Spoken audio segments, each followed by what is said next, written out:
What's up people, and welcome to my review of the Get Down Season 1 Part 2. Now, just a pre-warning, there may be some spoilers in this review. I'm going to pick up my best episode and I'm going to give my rating of the season at the end of this review. So first off, I want to talk about the things that I really liked. One of them was the animations that they started to incorporate to start illustrating some of the scenes, and it was kind of a cool stylistic decision that really works well and that, you know, it doesn't seem out of place. Now, the two main themes which I have identified as aspiration and conformity is what I'm going to talk about now. It's a long-running theme throughout the series, and it's something that most people can relate to. So Zeke has aspirations to becoming a very successful musical artist by getting him and his Get Down brothers to the very top of their musical game. But in order to do that, he has to make sacrifices. That's where the constant battle between these two things come in. He's met with loads of confrontations regarding his future, where his family and society are expecting him to fall into expectations of going to college, getting a scholarship and staying in school. He has aspirations to do other things. In order to achieve that, he needs to make sacrifices. And in this case, it's sacrificing the happiness and the approval of his family and his scholarship at Yale. But he's constantly going back and forth between the two. So in turn, that kind of strains his relationship with Shaolin, his best friend, who's trying to drag him back into the musical world and in that dark underbelly. In the end, you know that these two things just cannot coexist, and he's gonna have to sacrifice one of them in able to focus solely on the other.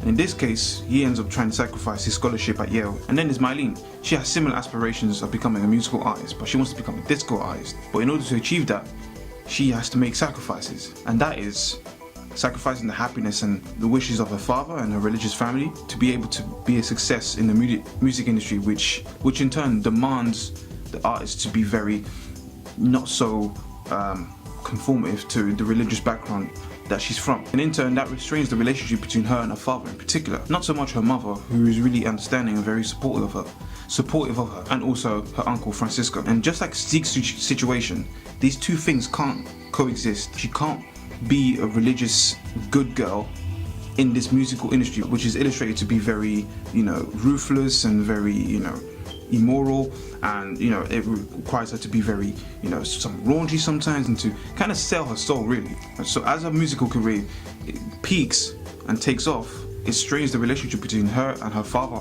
and that comes to a head in episode 4. And amongst all this, obviously Zeke and Mylene's relationship is going through confrontations and hurdles that they must overcome. And again, it's that whole battle of the relationship being able to coexist with their careers, their very different careers. Well, not different careers, but they're very ambitious careers. Mylene's career is taking off a lot higher, whereas Zeke's career isn't so prosperous. The person that is actually,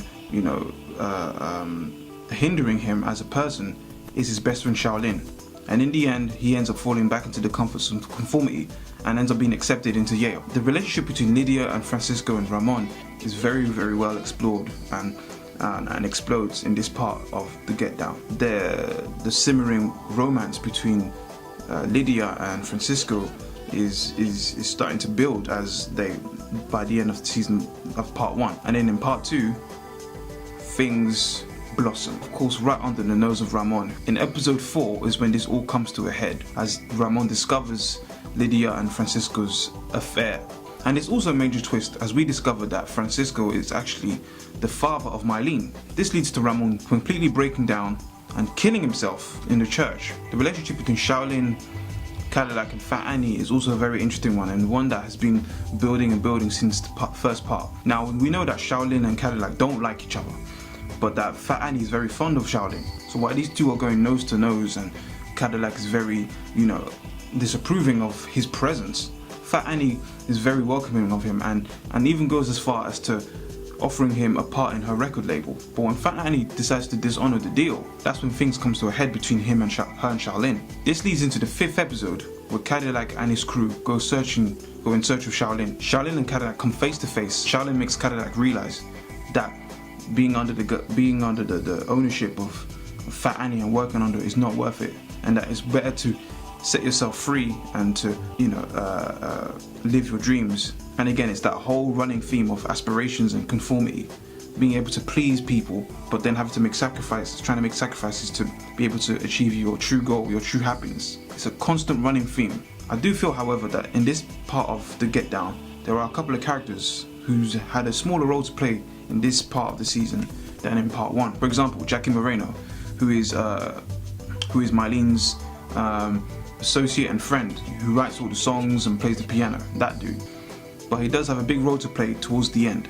And what also takes a backseat in my view is Zeke's relationship with the rest of the Get Down brothers. The only time you ever see them interact is during their performances. They don't really hang out as much. The focus is really much on Zeke and Shaolin's relationship. So the best episode in this part of the season for me was episode 4, Gamble Everything. It was so tense and so hostile. There was so much going on. It was a huge episode and a massive turning point in this part of the season, and just very entertaining. Now, in terms of my rating for part 2 of the Get Down, I'd say it wasn't as good as part 1, but I'd still give it a solid 8 out of 10. And I can't quite identify why it wasn't as strong as part 1. Now, going slightly off topic, but not really, there's an Easter egg that you might have missed in one of the episodes for the Get Down. Check this out. What strikes you about this picture? As you can see, as Thor is leaving the jail, you can see that there are 2 badges alongside the sign above the door. Look familiar?